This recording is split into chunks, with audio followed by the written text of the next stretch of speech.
Bismillahirrahmanirrahim.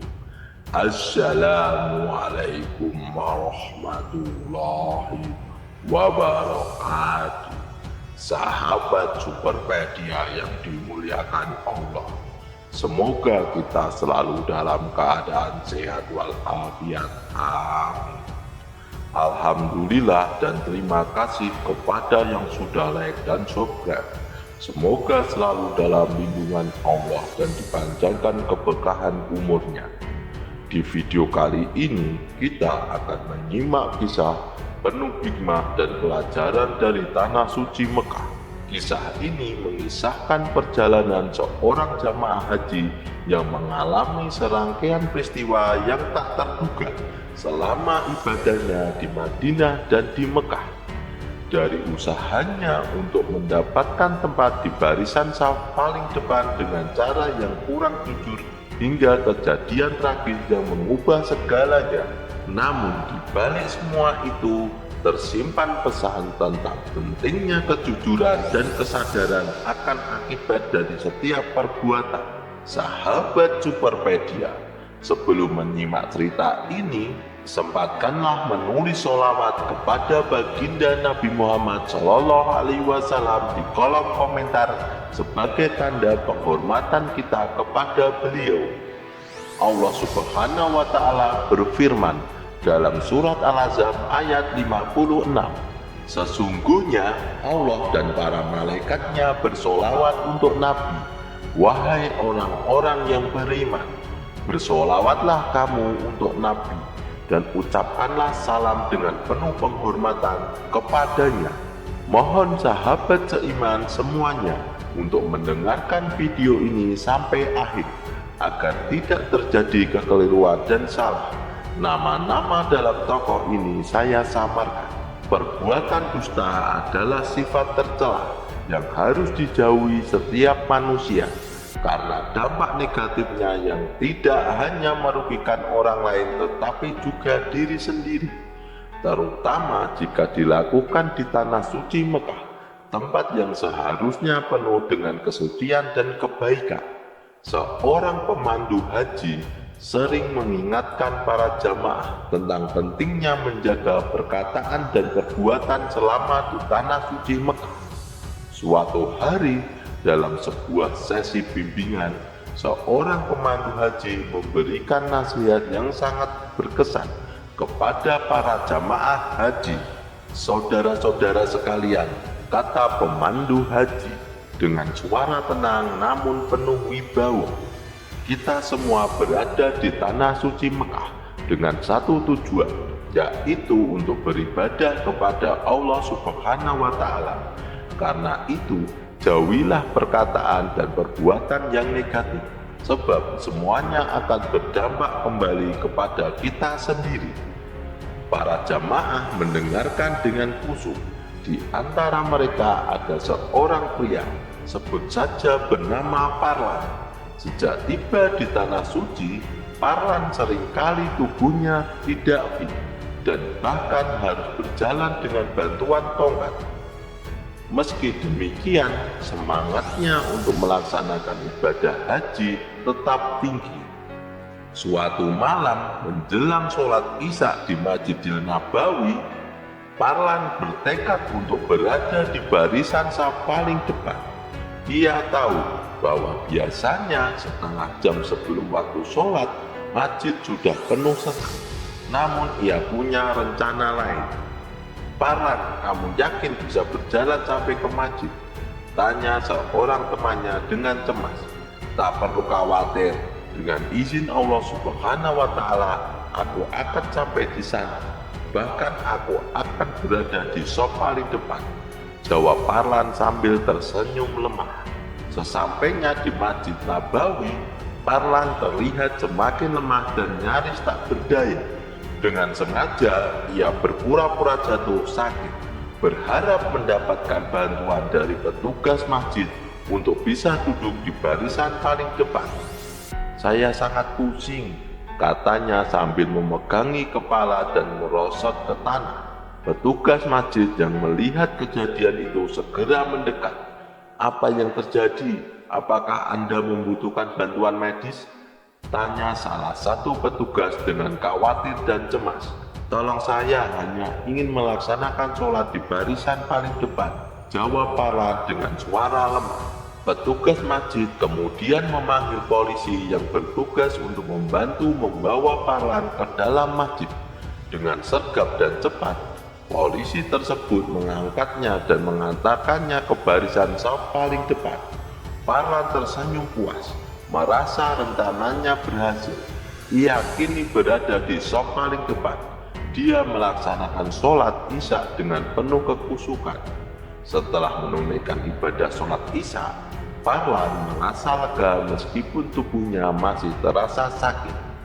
Ia kembali ke penginapan bersama para jamaah haji lainnya. Di sana sambil beristirahat, Parlan mulai bercerita tentang pengalamannya malam itu. Kalian tahu nggak? Kata Parlan dengan suara sedikit berbisik, namun penuh antusias. Tadi di Masjid Nabawi, aku berhasil mengelabui petugas masjid dan polisi. Aku pura-pura sakit dan terjatuh, dan mereka langsung membawaku ke barisan saf paling depan. Super mantap kan? Jamaah haji lainnya yang mendengar cerita itu awalnya terlihat terkejut. Namun tak lama kemudian mereka tertawa berbahak-bahak. Suasana yang semula tenang di penginapan mendadak riuh dengan tawa. Wahahaha, benar-benar Parlan, aku tak menyangka kamu bisa melakukan itu, kata salah seorang jamaah sambil memegangi perutnya yang sakit karena terlalu banyak tertawa. Kamu memang punya ide yang tak terduga ya. Jamaah lainnya dengan wajah masih penuh senyum turut bergabung. Seorang jamaah yang lebih tua bernama Haji Mansur yang sejak tadi hanya mendengarkan akhirnya angkat bicara. Parlan, mungkin kamu merasa berhasil malam ini, tapi kita harus ingat bahwa kita berada di tanah suci Mekah. Setiap tindakan kita baik atau buruk pasti ada balasannya. Tawa para jamaah pun perlahan mereda. Mereka semua terdiam, merenungkan kata-kata Haji Mansur. Satu persatu mereka membubarkan diri. Beberapa saat kemudian, ketika malam semakin larut, seorang pemandu haji yang sedang beristirahat di penginapan mendengar dering telepon yang memecah keheningan. Dengan cepat ia meraih telepon tersebut. Assalamualaikum Pak, ini dari rumah sakit. Ada jamaah yang sedang sakit dan dirawat di sini, kata suara di ujung telepon. Pemandu haji itu terkejut mendengar kabar tersebut. Waalaikumsalam, siapa jamaah yang masuk rumah sakit? Tanyanya dengan nada cemas. Setelah mendengar penjelasan lebih lanjut, ia segera bergegas menuju rumah sakit yang dimaksud. Sesampainya di sana, ia langsung menemui dokter untuk mencari tahu kondisi jamaah haji tersebut. Dokter, bagaimana kondisi jamaah yang baru masuk? Tanya pemandu haji dengan wajah penuh kekhawatiran. Sejujurnya, jamaah tersebut Parlan sudah dibawa ke rumah sakit lain karena kami tidak memiliki fasilitas yang memadai untuk merawatnya, jawab dokter dengan nada serius. Pemandu haji itu merasa semakin cemas. Ia segera menuju rumah sakit kedua, namun lagi-lagi mendapati bahwa Parlan telah dipindahkan ke rumah sakit lain.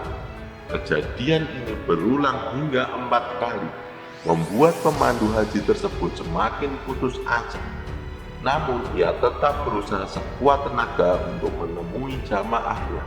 Akhirnya di rumah sakit keempat, ia melihat Parlan sedang ditangani oleh dokter. Kondisinya tampak sangat serius, dengan berbagai alat medis terpasang di tubuhnya. Keesokan harinya, pemandu haji kembali mengunjungi rumah sakit untuk melihat kondisi Parlan. Ia terkejut melihat Parlan terbaring tak sadarkan diri dengan banyak alat medis yang terpasang di sekelilingnya. Maaf Pak, kata dokter yang menanganinya, kemungkinan sulit untuk disembuhkan karena otaknya mengalami pendarahan. Pemandu haji tertegun mendengar kabar tersebut. Bagaimana ini bisa terjadi, Dok? Dokter menjelaskan, kejadian ini sepertinya terjadi saat pasien hendak sholat tahajud di Masjid Nabawi. Jamaah tersebut terpeleset dan mengalami cedera serius pada kepalanya. Kondisinya sangat sulit untuk disembuhkan karena pendarahan di otaknya. Berita itu membuat pemandu haji merasa sangat sedih dan prihatin. Pihak dokter sudah memvonis bahwa Farlan tidak bisa tertolong lagi. Namun atas takdir Allah Subhanahu wa Ta'ala, Farlan masih diberi kesempatan untuk melanjutkan hidup. Selama 1 bulan penuh, Farlan mendapatkan perawatan intensif. Setiap hari pemandu haji dan beberapa jamaah lainnya mendoakan kesembuhannya. Hingga akhirnya dokter memberikan kabar gembira. Alhamdulillah atas takdir Allah Subhanahu wa Ta'ala, saudara Farlan menunjukkan tanda-tanda pemulihan. Meski masih memerlukan perawatan dan pemulihan lebih lanjut, kami izinkan untuk pulang dan berkumpul dengan keluarganya, kata dokter dengan senyum lega. Farlan yang kini sudah sadar dan perlahan pulih, merasa sangat bersyukur atas rahmat yang diberikan Allah Subhanahu wa Ta'ala. Ia berterima kasih kepada semua yang telah mendoakannya dan merawat selama masa sulit itu. Terima kasih semuanya, ini adalah pelajaran berharga bagi saya. Saya berjanji untuk lebih berhati-hati dan selalu jujur dalam setiap tindakan saya, ucap Farlan dengan mata berkaca-kaca. Perjalanan pulang Farlan dipenuhi dengan rasa syukur dan penyesalan yang mendalam. Ia sadar bahwa kejujuran dan ketulusan dalam beribadah adalah hal yang sangat penting. Kisah kali ini kami rangkum dari sumber media, jadi kebenarannya belum pasti. Nama-nama tokoh ini saya samarkan dan saya edit sedikit biar lebih menarik ceritanya. Mohon maaf apabila ada kekeliruan yang terdapat dalam kisah ini, karena maksud dari video kali ini adalah agar kita dapat mengambil hikmah atau pelajaran penting dan senantiasa terjaga dari mara bahaya dan kekufuran. Semoga kisah kali ini bermanfaat. Yang benar datangnya dari Allah Subhanahu wa Ta'ala. Kekurangan dan kesalahan datangnya dari saya pribadi sebagai manusia biasa. Sampai jumpa di kisah selanjutnya. Saya akhiri. Wassalamualaikum warahmatullahi wabarakatuh.